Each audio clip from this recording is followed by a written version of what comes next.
महाराष्ट्र के विदर्भ क्षेत्र में अचानक बदले मौसम ने किसानों की मुश्किलें बढ़ा दी हैं। अमरावती जिले के अंजनगांव, सुरजी तालुका के रहिमापुर, चिंचौली गांव सहित आसपास के इलाकों में तेज आंधी तूफान और मूसलाधार बारिश से फसलों को भारी नुकसान हुआ है। बेमौसम बारिश से और तेज हवाओं के चलते गेहूं, प्याज, केला और चना जैसी कई फसलें खेतों में ही बर्बाद हो गई हैं, जिससे किसानों को लाखों रुपए का नुकसान झेलना पड़ रहा है। स्थानीय किसानों ने बताया है कि उनकी आजीविका पूरी तरीके से इन फसलों पर निर्भर करती है और इस नुकसान से उनकी आर्थिक स्थिति पर गंभीर असर पड़ा है। मौके पर पहुंचे संवाददाता ने किसानों की समस्याओं का जायजा लिया, जहां उन्होंने सरकार से तत्काल नुकसान का सर्वे यानी पंचनामा कराकर आर्थिक सहायता देने की मांग की।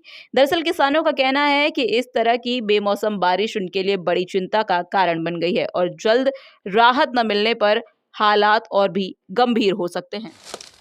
हा दादा, आपलं नाव काय माझं नाव स्वप्नील नरेंद्र बारबदे, आणि राहणार चिंचोली खुर्द, तालुका अंजनगाव, सुरजी, जिल्हा अमरावती। आणि आमचं या ठिकाणी केळीचं शेत आहे। काल अचानक दिनांक 30 मार्च 2026 रोजी सायंकाळी 6च्या सुमारास खूप वादळी वाऱ्यासह या ठिकाणी पाऊस पडला आणि खूप जोरात वादळी वारं असल्याकारणाने आमच्या केळीचं प्रचंड या ठिकाणी नुकसान झालेलं आहे। या झालेल्या केळीच्या नुकसानीची पाहणी आज रोजी वारकरी साहेब, कृषी अधिकारी, सहाय्यक अधिकारी यांनी आज सकाळी येऊन पाहणी केली। या केळीमध्ये प्रचंड नुकसान झालं असून सरकारने आम्हाला तातडीने मदत द्यावी व पाहणी करावी। ही 3 एकराची केळी आम्ही या ठिकाणी लावलेली आहे। यामध्ये जवळपास खूप मोठा प्रचंड नुकसान केळीचं झालेलं आहे। जवळपास 5 ते 6 लाख रुपयाचं या ठिकाणी आमचं अंदाजे नुकसान झालेलं आहे। यामध्ये जवळपास 200 ते 300 झाडांचं खूप मोठं नुकसान या ठिकाणी। सरकारने आम्हाला तातडीने मदत द्यावी व पाहणी करावी। ही 3 एकराची केळी आम्ही या ठिकाणी लावलेली आहे, याने झालेला आहे। आणि तुम्ही याची माहिती मंडळ अधिकारी असतील, पटवारी असतील, हो, आमच्या तलाठी मॅडम जे आहेत त्यांना सुद्धा आम्ही फोनद्वारे माहिती दिली।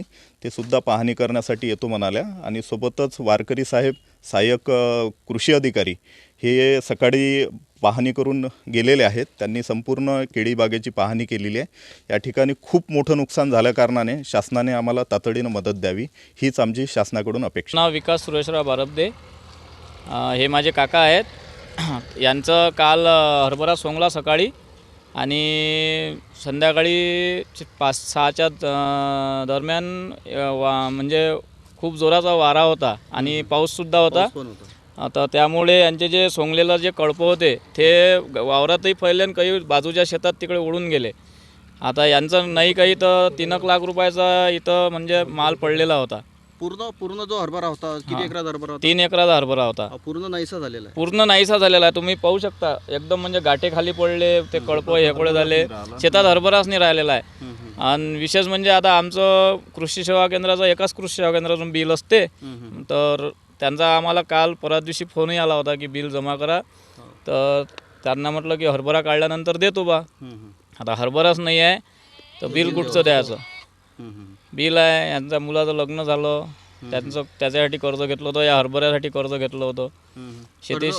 कर्जबाजारी होऊन समजा आणि आता कर्जबाजारी होऊन शेती पिकवली। अचानक आलेल्या पावसामुळे लाखो नुकसान झालं। आता असा विचारही नव्हता करत माणूस। आता पुढचं अजून पुढची शेती करायसाठी बी भरून आणावं लागते। शासनाने याची दखल घ्यावी। शासनाने याची दखल घ्यावी, कारण की आम्ही सकाळी मॅडमला फोन लावला, पटवारी मॅडमला।